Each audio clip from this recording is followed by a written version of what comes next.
Scott Peterson looked like the kind of man people trusted. A husband, a neighbor, a man with a calm voice and an easy smile. But behind that image was a lie already unraveling. Scott Peterson lived in Modesto, California with his wife, Lacey.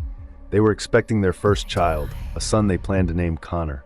To the outside world, everything looked normal. But privately, Scott was living a double life. Months before Lacey disappeared, Scott began an affair with another woman. To her, he claimed he had lost his wife weeks before Lacey was actually gone. A lie told too early.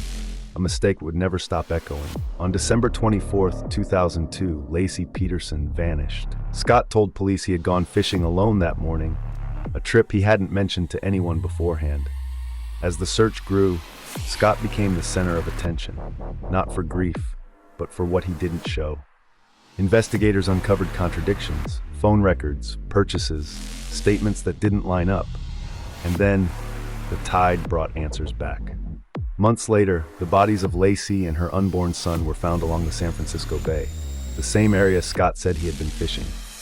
The coincidence was impossible to ignore.